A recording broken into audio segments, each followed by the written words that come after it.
Do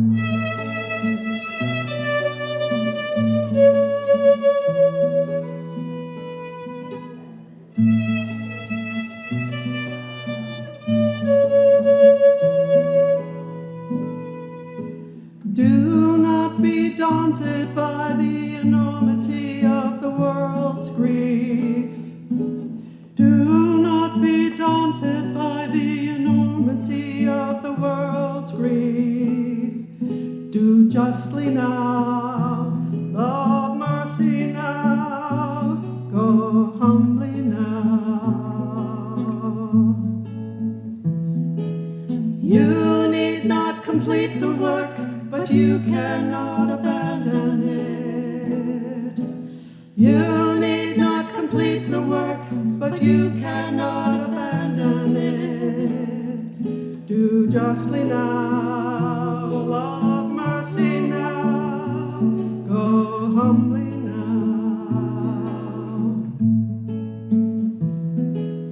Do not be daunted by the enormity of the world's grief. Do not be daunted by the enormity of the world's grief. Do justly now, love mercy now, go humbly now.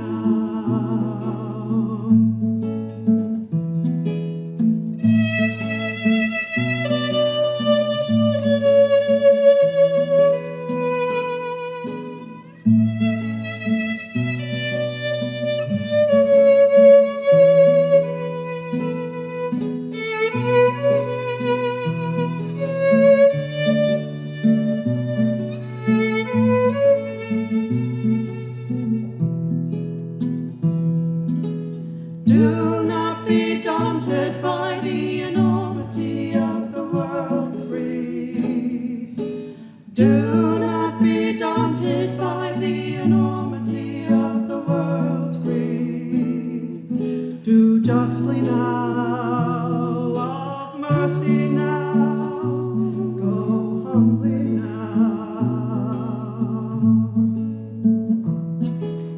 You need not complete the work, but you cannot abandon it.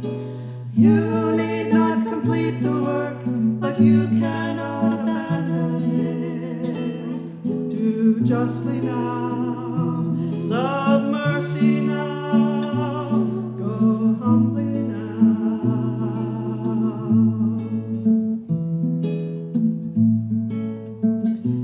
Do justly now, love mercy now, go humbly now.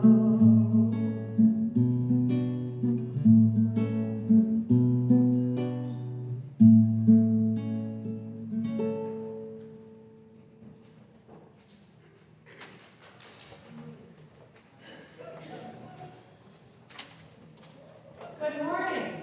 Good morning. Thank you so much for that beautiful start to our morning together. That was gorgeous. Thank you so much. Welcome, bienvenidos to North Parish. We are a Unitarian Universalist congregation serving the Merrimack Valley and beyond, where we keep faith with life in this world on this earth. A special good morning to all of those this morning who engage in mothering of various kinds as moms, stepmoms, aunties, grandmothers, great-grandmothers, mamas, mentors, parents, and dads and papas too. Happy Mothering Sunday.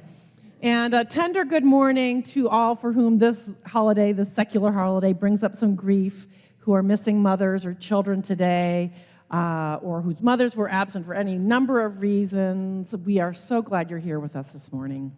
A special welcome to any newcomers and to those who are joining us via Zoom. There is a camera in the back. I can see folks who are here. It's good to have those folks here with us this morning. We also have about 40 or 45 members who are away today. They are up at Ferry Beach, which is a retreat center up in Saco, Maine. So at this very moment, they are starting a worship service up there under the trees. So we know that they're in spirit with us this morning. I'd love to see where the children are sitting today. Let me see you. There you are. Excellent, excellent. I want to remind us all that at North Parish, we care for our neighbors and our both human and animal neighbors. And I want to give a special shout out for those involved in Save North Andover Wildlife. This Tuesday, there's going to be a vote in town to ban some super strong poisons that weaken and kill wild animals who eat mice. So thanks for their work to save hawks and eagles and foxes and all sorts of other animals in our interdependent web of life. So yes, let's just welcome each other this morning, whoever you are, wherever you are, however you are this morning, and whomever you love, you are welcome. Let's say good morning, and we're glad each other's here.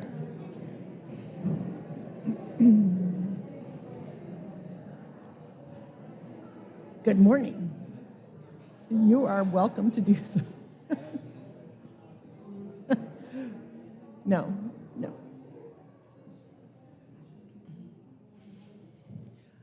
And as we finish, I forgot to say, let's turn and wave to the people in the back. Even if they can't quite see us, they'll feel our energy that we're saying hello to the folks who are home on Zoom. I invite us all, if you're comfortable doing so, just to take a breath, to settle ourselves. If you want, you can put your hands over your heart and just breathe in. Maybe a brief pause at the top. Breathe out. Brief pause at the bottom, remembering that we share our breath with the trees and all the beings of the world. For Mother's Day or Mothering Sunday, our opening words are Gratitude to Mother Earth, How Appropriate, by Gary Snyder. This is after a Mohawk prayer from the book Earth Prayers. Gratitude to Mother Earth, sailing through night and day, and to her soil, rich, rare, and sweet. In our minds, so be it.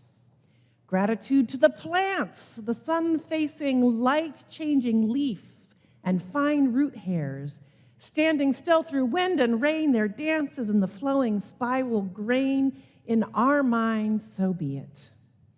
Gratitude to air, bearing the soaring swift and the silent owl at dawn, breath of our song, clean spirit breezes. In our minds, so be it. Gratitude to wild beings, our siblings, teaching secrets and freedoms and ways, self-complete, brave, and aware. In our minds, so be it. Gratitude to water, clouds, lakes, rivers, glaciers, holding or releasing, streaming through all our bodies, salty seas. In our minds, so be it. Gratitude to the sun, blinding, pulsing light, through trunks of trees, through mists and warming caves where bears and snakes sleep. Sun who wakes us, in our minds, so be it. And gratitude to the great sky who holds billions of stars and goes beyond that, beyond all powers and thoughts, and yet is within us. Grandfather space, the mind is his wife, so be it. Our gratitude this morning. Our opening hymn is another nature-based hymn. It's number 175. We celebrate the web of life. Some among us might be too young to know how to read yet, but I invite you to listen for some special words in this song, like cactus and quail, which is a kind of bird, and barnacle and blue whale and bones and stone and star and water, land, air, and earth. So those are some great words to listen to. If you don't know how to read, you can still sing with us. Just say la, la, la, la, la. And we'll start. Number 175.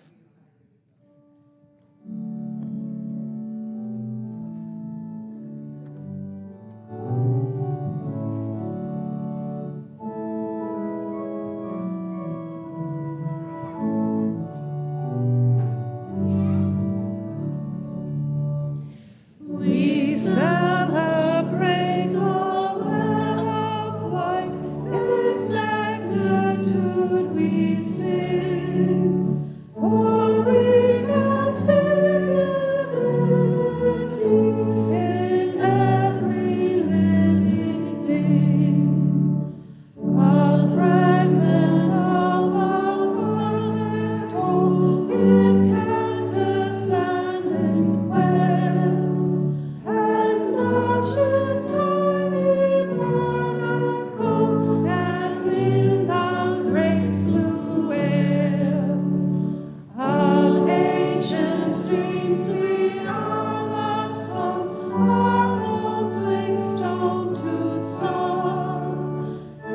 and our future worlds to come, with worlds that were and are.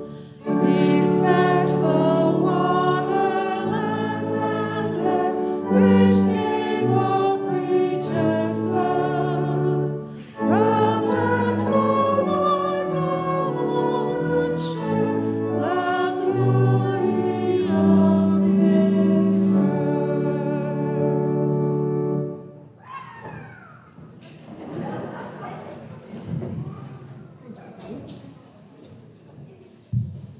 Good morning, everyone. My name is Aaron Pollock. I'm not Jeremy Richards. I received a very professional email from him midweek saying, Aaron, I've double booked myself. I signed up for worship assistant, and I'm going to be at Ferry Beach.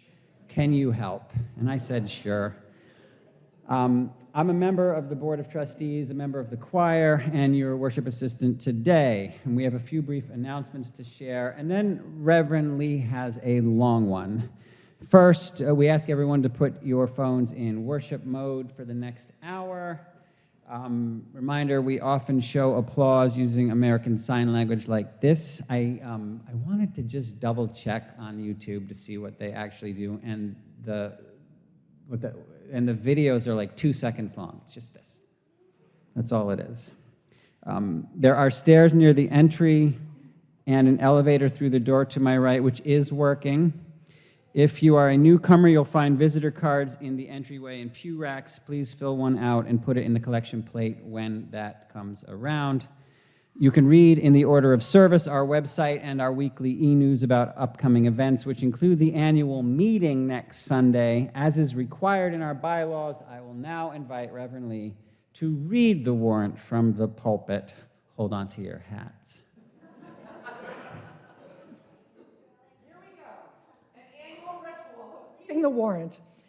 Greetings! The annual meeting of the North Parish of North Andover will be held on Sunday, May 17th, 2026 at 11:15 a.m. Following the 10 a.m. service in the sanctuary of the Meeting House, the parish will act on the following articles. Article 1, to receive and place on file the reports of church officers, committees, church organizations, the senior minister, director of family and religious education, music director, assistant music director, congregational administrator, membership and communications coordinator, director of community engagement operations, the parish council, and the board of trustees. Article 2, to accept the following slate of new trustees and officers for 2026 and 2027. 2 trustees are TBD.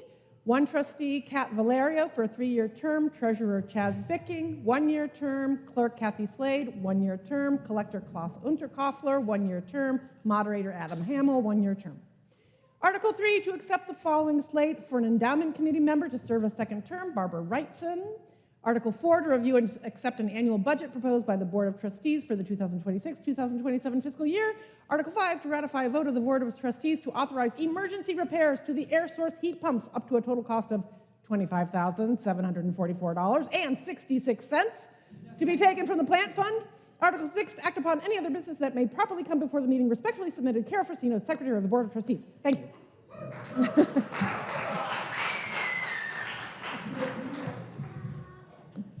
You may have noticed snuck in there 2 board members, 2 TBD, which means to be determined. I don't see anyone from the nominating committee here today, so I can't get an up-to-the-minute update.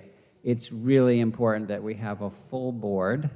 The board, for those who may be considering it, is really how the church governs itself, and it's how a lot of things get done.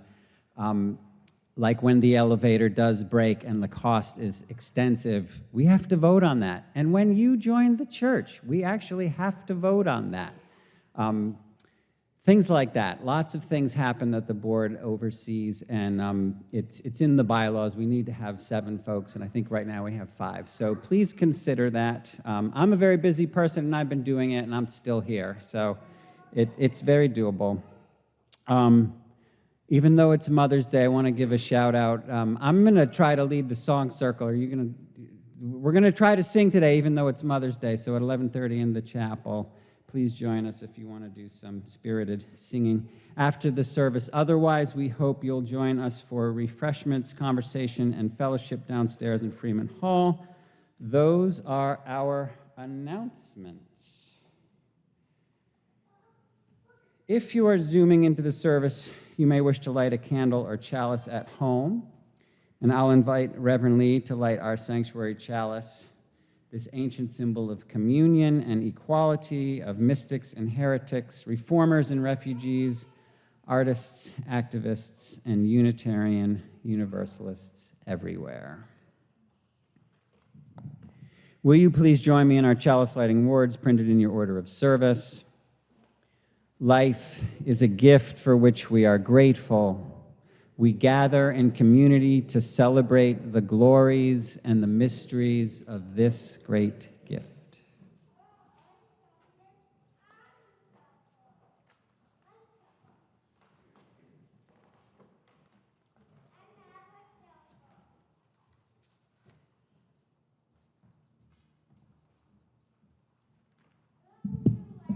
Good morning.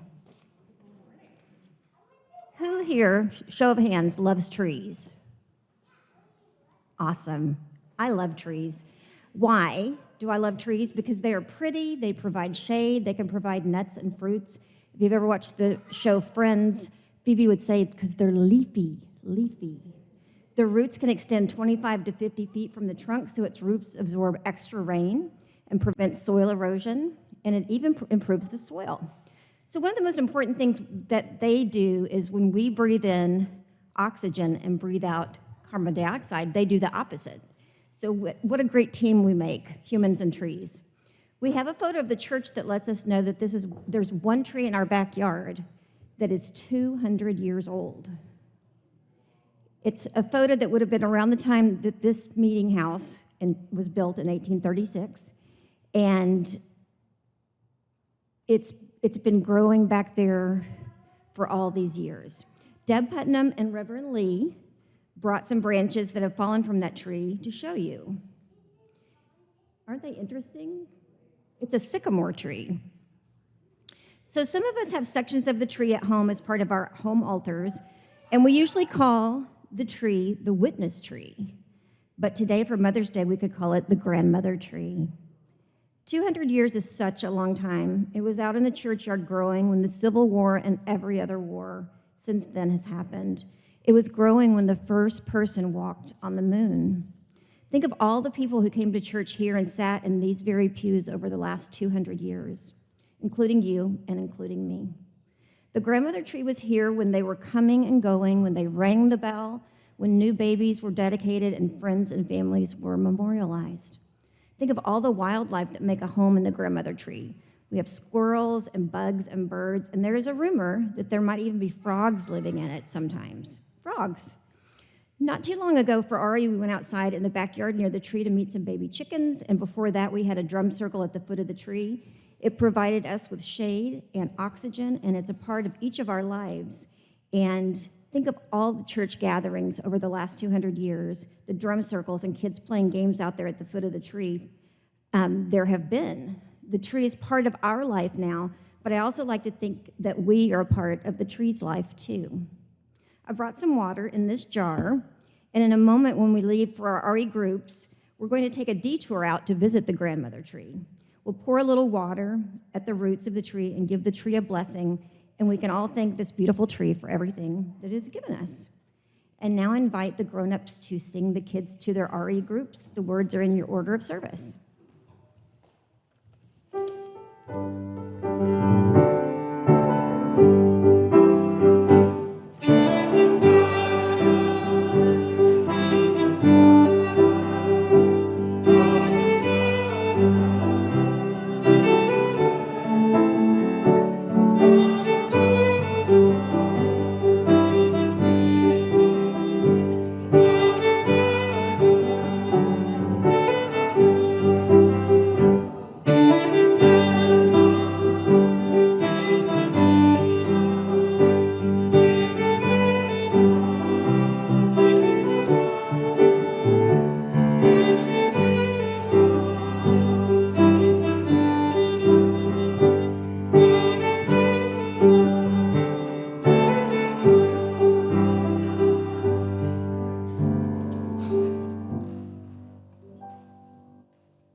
Our reading today is a brief history of Mother's Day from Moral Monday's newsletter, also known as Repairers of the Breach, signed by the Reverend Dr. Liz Theo Harris and the Reverend Dr. William Barber. They write, "Most people do not know that Mother's Day was born as an act of moral resistance in 1870. In the aftermath of the devastation of the Civil War, abolitionist and suffragist Julia Ward Howe issued what she called the Mother's Day Proclamation. It was a manifesto.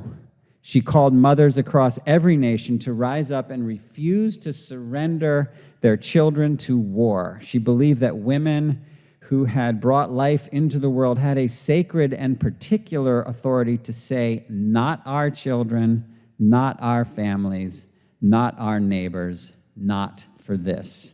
Before Howe, there was Ann Reeves Jarvis, a community organizer in Appalachian, West Virginia, who organized Mother's Day work clubs in the 1850s to fight child mortality and public neglect. During the Civil War, she organized women on both sides of the conflict to care for wounded soldiers, regardless of which uniform they wore. After the war, she organized Mothers' Friendship Days, gatherings across enemy lines in the name of reconciliation.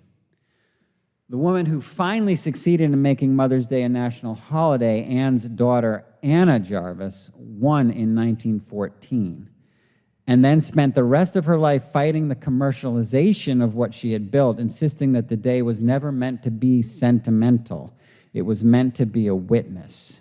She died in 1948, penniless, still fighting. Today, we remember the four mothers who fought so hard against child mortality, public neglect, and sending their young adult sons off to war. May we remember their moral resistance.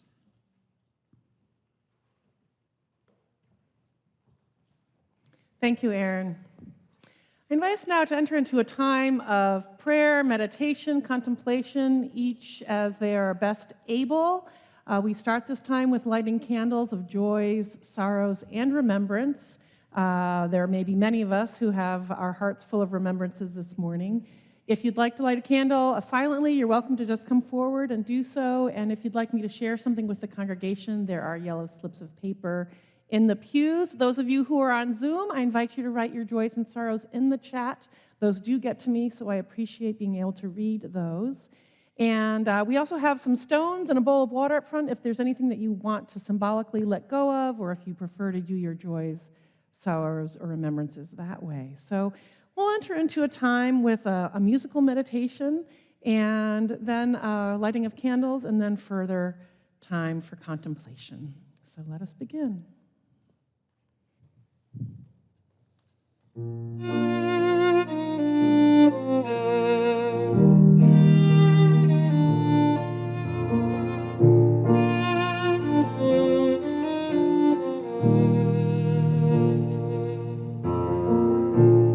Comfort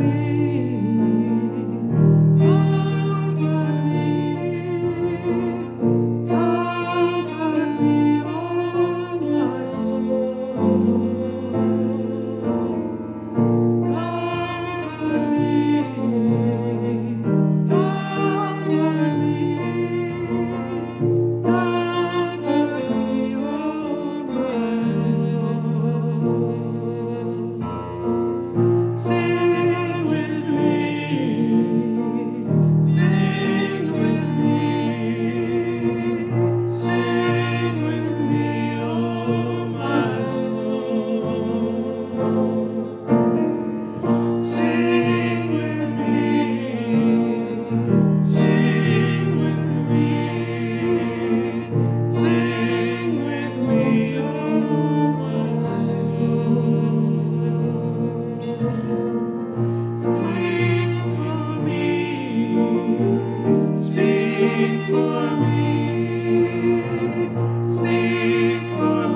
I light this first candle to represent the remembrances that we're carrying this morning, and also our sorrows and our concerns, including for these a candle light of remembrance and appreciation for all those who step in to help raise children when their parents are unable or unwilling to do so.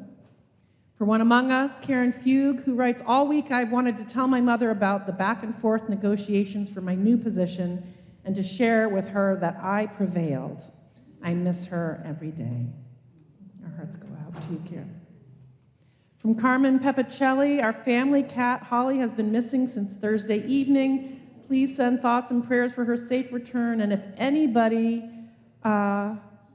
lives within a few blocks of Chadwick Street in North Andover and you see a petite dark gray cat with white spots, please let Carmen or Klaus know."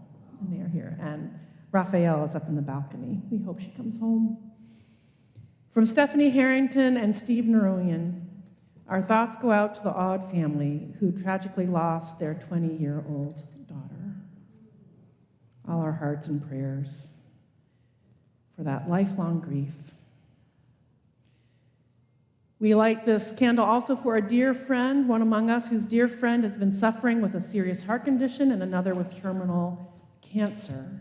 So for all those who are in need of healing and hope, may we share our hope and our courage with them. I light this candle to represent our gratitude, our joy for things small and large. From one among us who is grateful for the glory of spring and the blessing of good health. From Cara Forcino, who writes, "My heart is filled with the joy of baby goat cuddles and a walk on the farm with them to say hi to the alpacas, horses, sheep, and llama."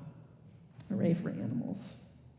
From Suzanne, who shares joy at being at Ferry Beach yesterday, and there were so many children, so many of our kids were there. That was fun. From Susan, who says, "Best advice from my mom when I apologized for being a difficult teenager at age 30. My mom replied, 'I never took it personally.'" From one among us who shares joy, a belated thanks and appreciation to my mother and grandmother. Despite their personal hardships, only now do I realize that they did their best. From Marcia Finkelstein, who writes, "Grateful for the critical repairs program run by Essex County Habitat for Humanity and paid by the town of North Andover. I'll be having much needed fixes on my condo this coming week, and I'm so happy," says Marcia. And finally, for amazing live music at Crossroads Concert last night here at North Parish. It was toe-tappingly good. Thank you to all the volunteers. Music is joy. And amen for that. I light another candle to represent our concerns for our wider world and for all beings, including those who are living with the threat of the removal of their TPS status and those most impacted by the dismantling of voting rights in our democracy, including our siblings in the Black church and those experiencing hunger and violence and war. And this candle I light to represent the secret struggles of every person. May we be strong enough not to look away from suffering and wise enough to also pay attention to beauty, hope, and joy. Will you join with me in our spoken response, which is printed in your order of service? In our joys and in our sorrows, we are not alone. I invite us to continue in this spirit, perhaps simply to mind our breath or recall the serenity prayer or a centering word, to let my words just flow over you. I'll share a time for silence and meditation, and then follow that with some words based on some by the Reverend Maureen Killeran and Ram Dass. So let us settle our bodies, feel our connection through the floorboards to the earth, through our lungs to the sky and all beings.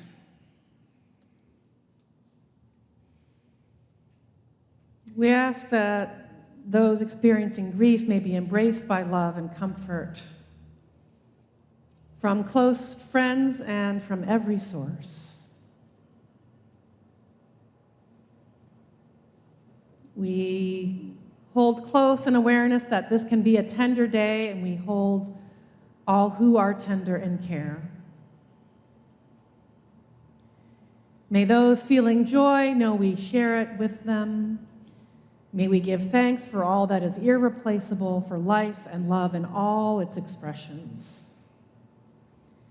And even for just this one moment, may we be peaceful and safe and free and at ease.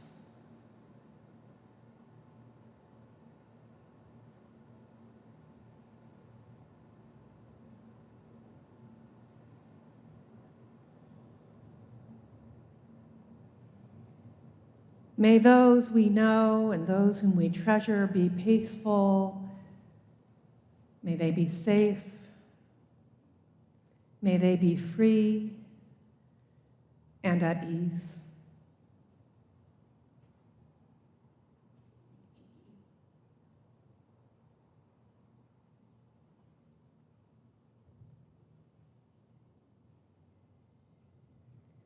And may all beings be peaceful. May all beings be safe. May all beings be free and at ease.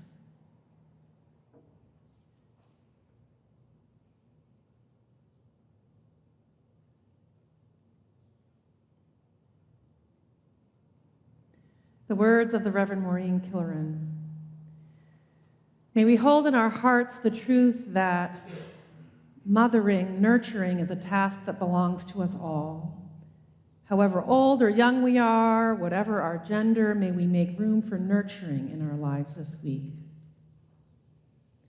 Perhaps nurturing others, reaching out. Perhaps something as simple as truly noticing and speaking and listening to a store clerk, a coworker, a friend.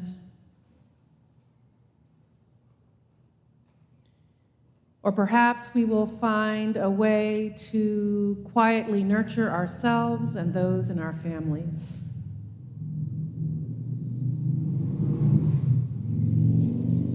May we remember that nurturing ourselves and others is a spiritual practice deeply needed in this world. In the words of Ram Dass, we are all affecting the world every moment, whether we mean to or not. Our actions and states of mind matter because we are so deeply interconnected with one another. May we give thanks for all those who have nurtured us, thanks for all the ways we nurture each other in this community, by our presence, our attention, our voices, our food, our music, our generosity, our work. May that be so. Blessed be, and amen. Our offerings this spring are going towards mutual aid for those whose family members have been detained or deported in recent weeks or months, and who are scrambling to come up with new plans for survival.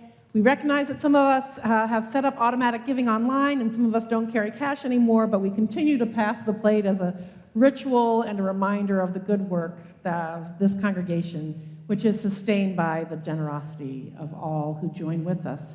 If you would like to donate and you haven't already, and you want to write a check, you can make that out to North Parish with offering or mutual aid in the memo line, and folks can also give online. Let our offering be gratefully received this morning.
Thank you, Kristin and Christina and John. It's beautiful.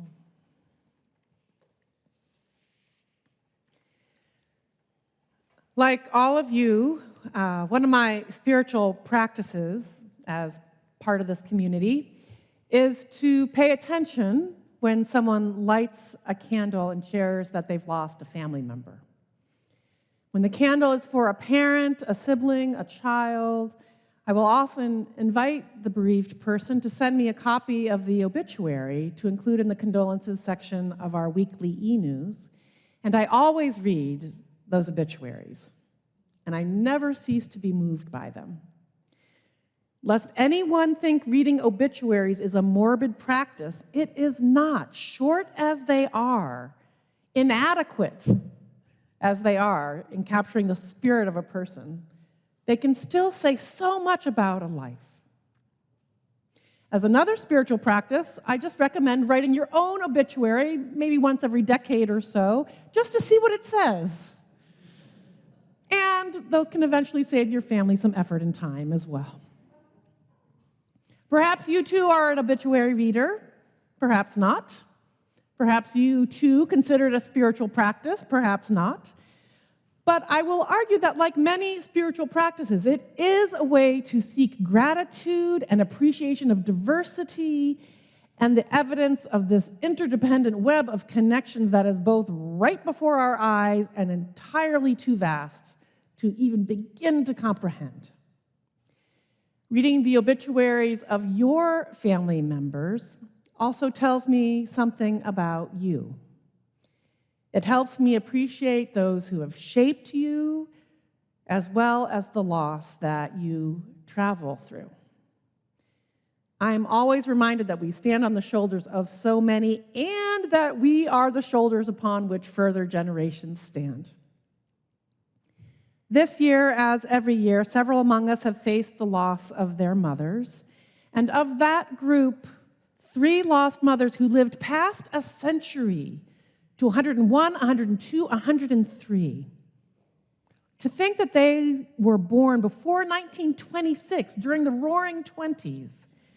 This was just 60 years after the Civil Rights Act of 1866, and 38 years before the Civil Rights Act of 1964. And now it seems it's time for another one of those acts. What a century and what a couple of years it has been.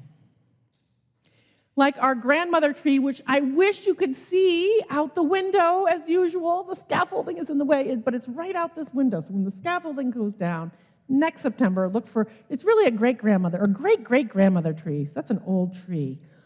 All of these mothers who we've lost had weathered so much. And as I recalled, every single one of them was active in their church for decades and decades, a lifetime.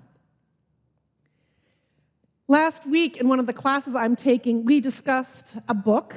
Yeah, I have it here. It's called Let This Radicalize You, Organizing and the Revolution of Reciprocal Care by Kelly Hayes and Mariame Kaba. It says on the cover, this is a prophetic work.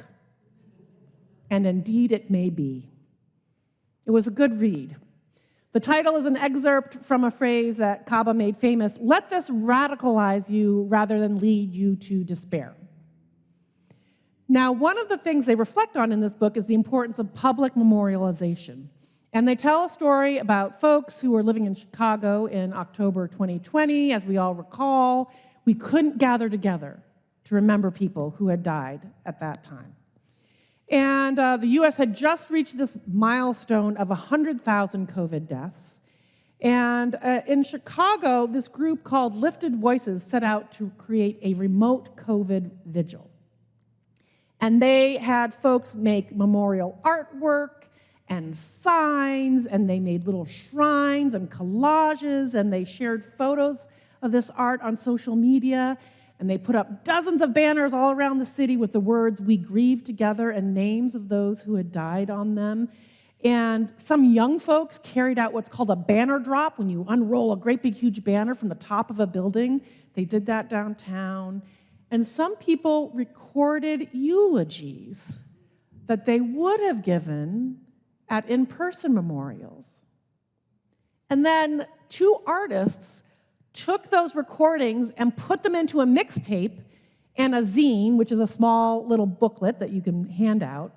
And a group gathered downtown outside the correctional center where they were taking no precautions for COVID. And they played that mixtape on a speaker, and the family members of people incarcerated held up this big banner saying, "We love you."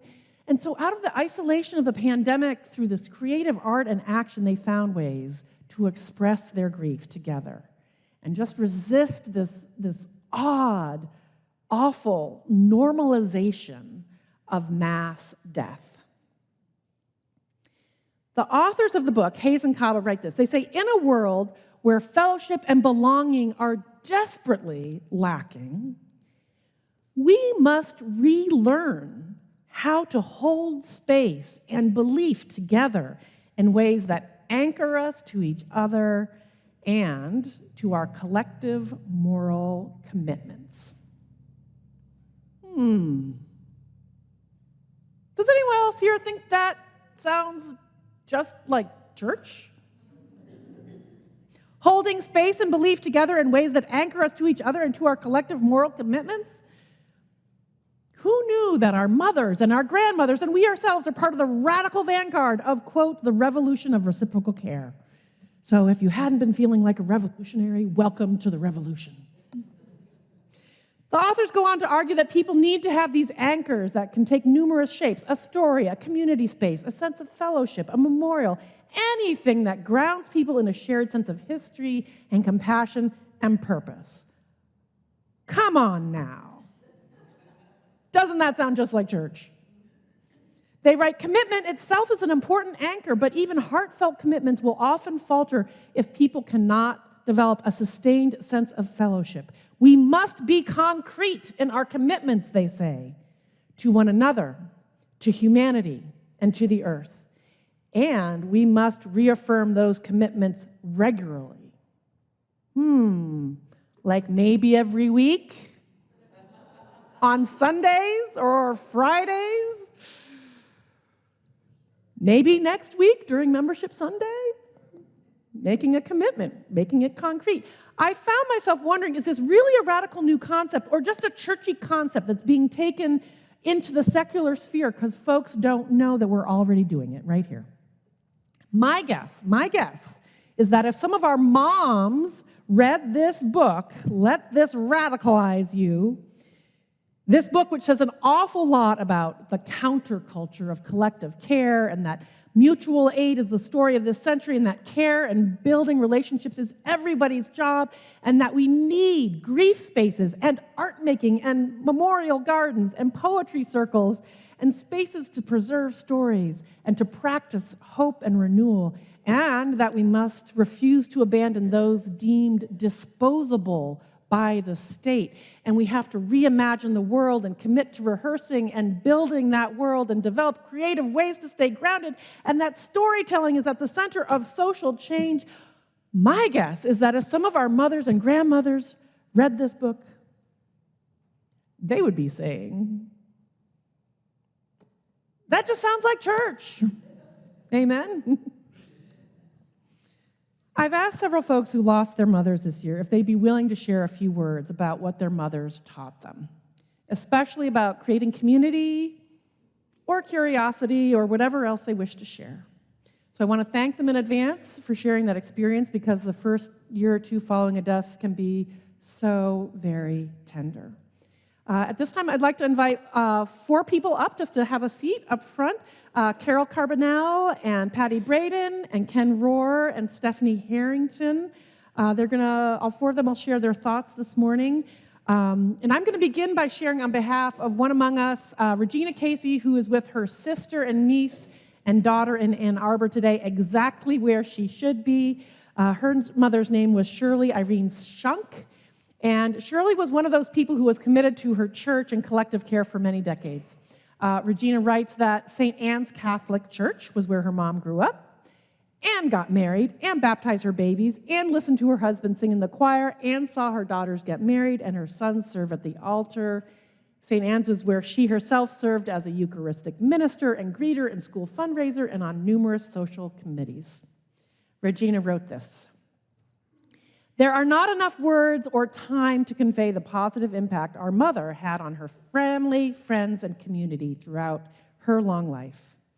The most endearing part of my mother is that she was full of grace and brought that gift of grace to situations, persons, and events around her. You always knew when Shirley was around. She was a quiet force amongst those who knew her and even those who did not. She cared deeply for the world and the people in it, listening to the BBC at night with a transistor radio, with all 5 of her children sleeping upstairs in bed, hoping and praying for a world full of peace and joy and, yes, grace." That was Regina's mom, Shirley Irene Shunk. May her memory be a blessing. Carol, would you be willing to begin?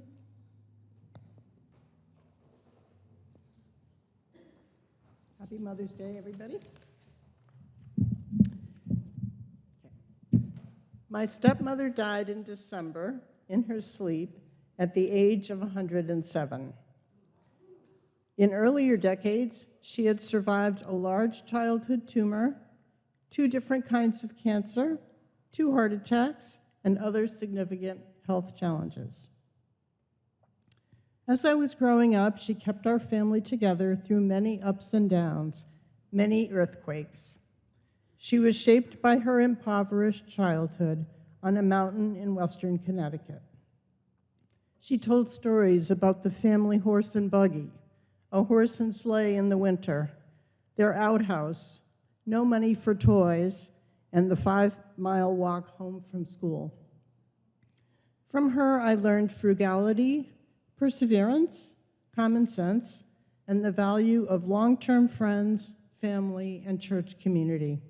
She was a member of her small church in her small town for 95 years.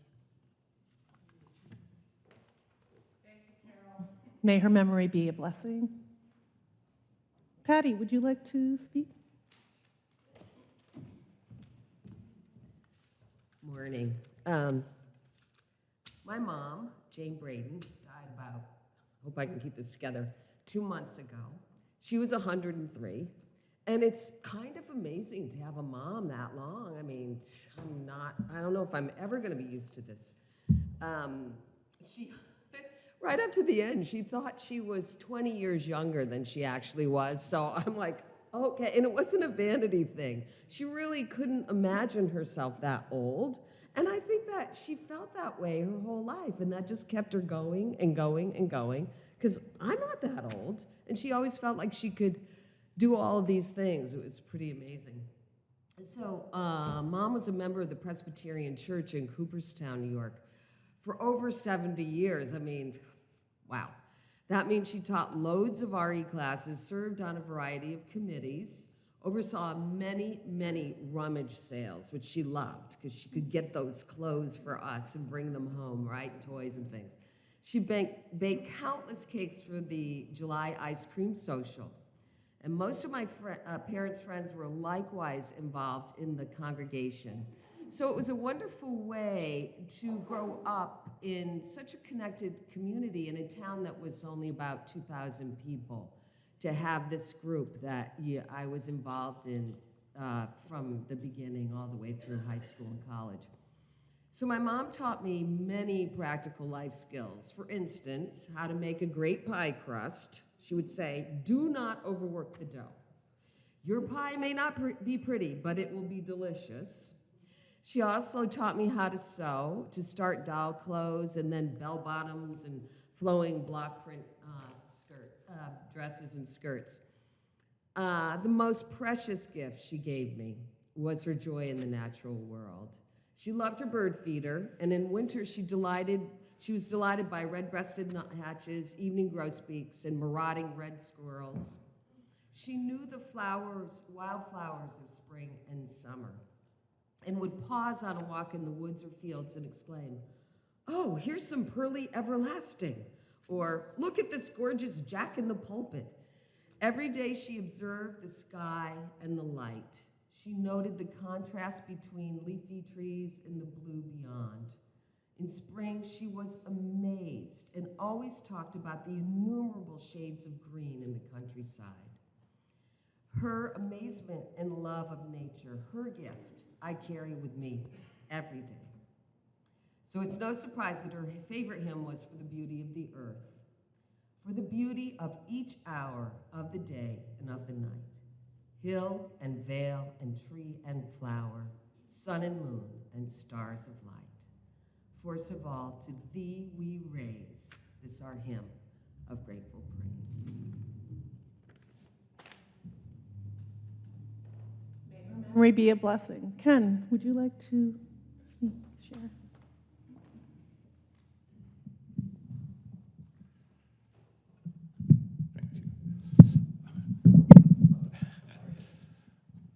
By the time I was in 4th grade, 2 things I was sure of were Santa Claus is not real and there's no such thing as ghosts. In fact, if one of us discovered a kid in school who still believed in Santa and ghosts, we would make fun of them. We weren't always very kind. So I was taken aback in my 4th grade Sunday school when the Apostles' Creed was presented. It's something church members are required to say, and it includes the phrase, I believe in the Holy Ghost. At that point, I laughed, and I asked the teacher, you still believe in ghosts? Again, not very kind. I don't remember, but I hope I didn't follow up with a question about whether he also believed in Santa Claus. But whatever I said, the teacher got quite angry with me and reported my unacceptable behavior to my parents. But rather than scold me, my mother gave me the option to not go to that Sunday school class anymore if I didn't want to. What I was learning from my mother at that moment and other moments was that it was okay to be honest with myself about what I truly think, and that I do not need to say I believed in something that I did not believe.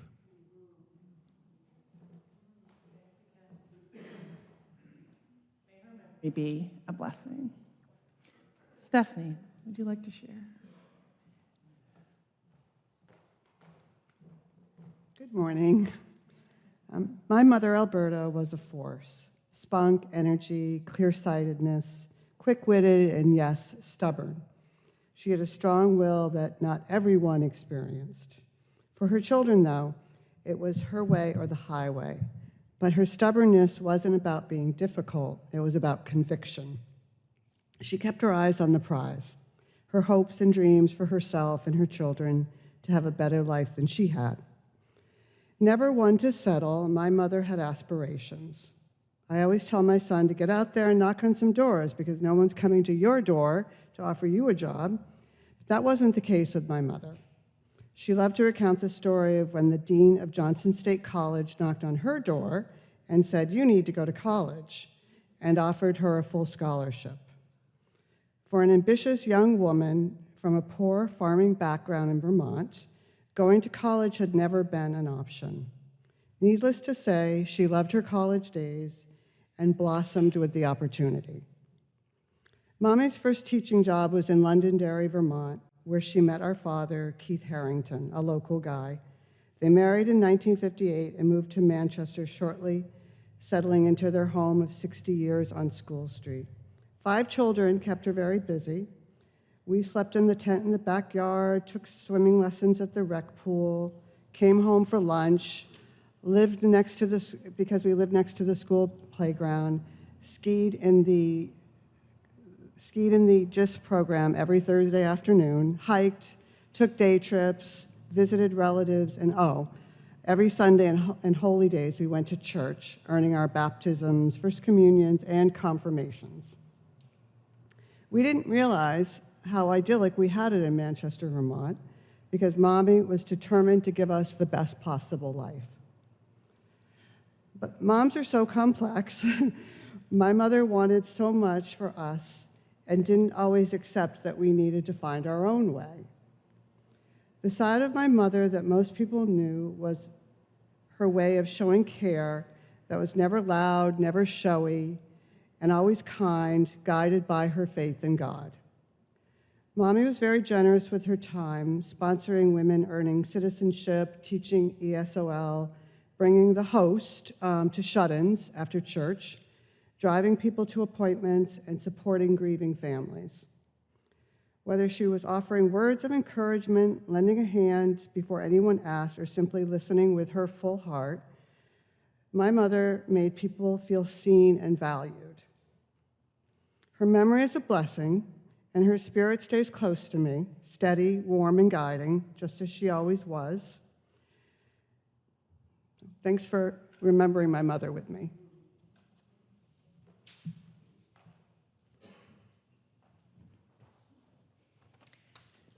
Thanks to all four of you. Can we just say thank you to them?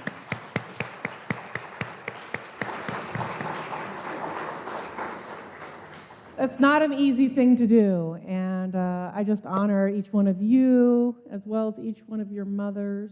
Thank you so much, and all those who are thinking of their own moms today. Oh, I got to thank my mom. She's on Zoom. Thank you, Mom. I'd be in really big trouble if I forgot to do that. Let's join in singing as we close our service together.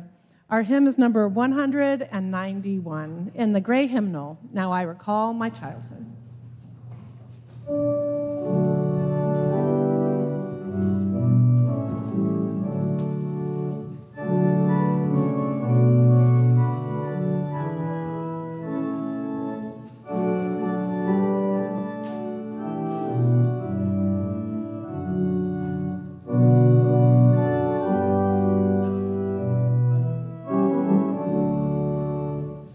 Now I recall my childhood.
As we close our service today, again, I just want to thank those who agreed to speak today. Patty Braden and Carol Carbonell and Ken Rohr and Stephanie Harrington, as well as Regina Casey, whose words I shared. Thank you so much for sharing with us.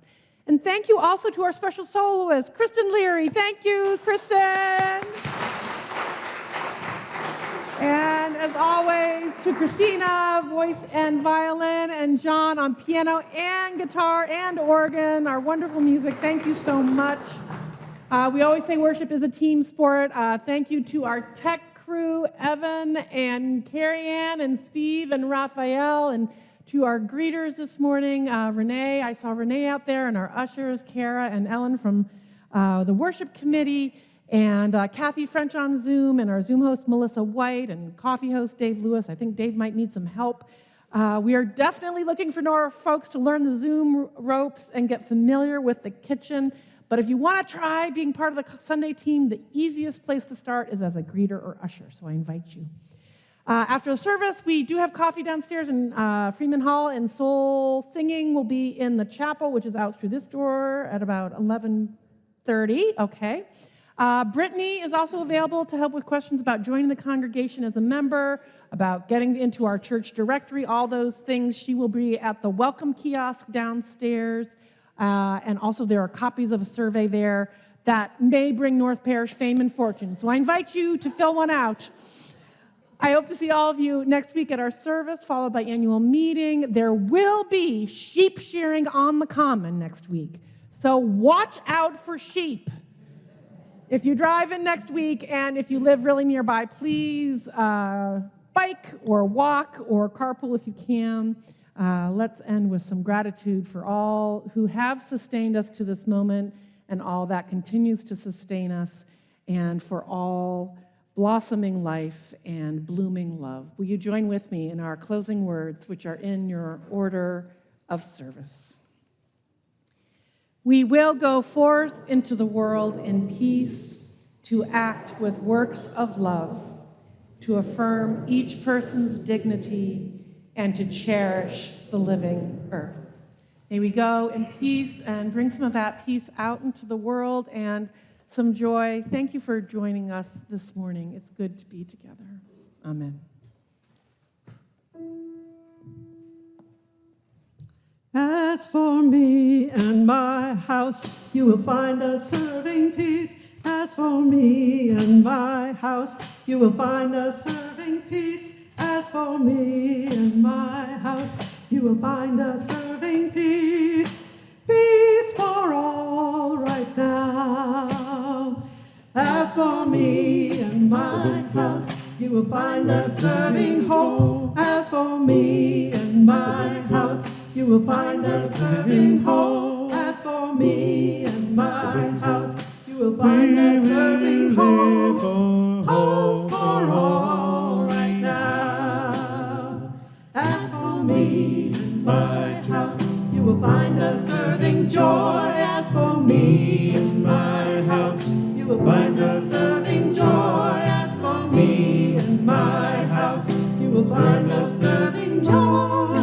Joy for all right now. As for me and my house, you will find us serving love. As for me and my house, you will find us serving love. As for me and my house, you will find us serving love. Love for all right now. As for me and my house, you will find us serving love. Me and my house, you will find us serving love. As for me and my house, you will find us serving love. Love for all right now. Love for all right now. Love for all right now.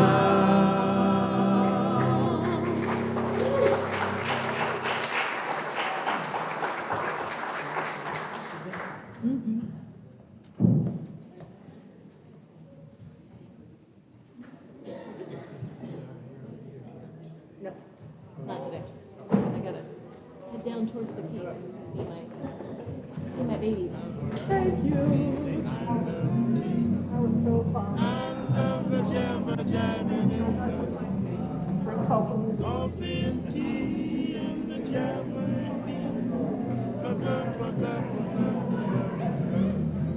Hey, how you doing, Judy?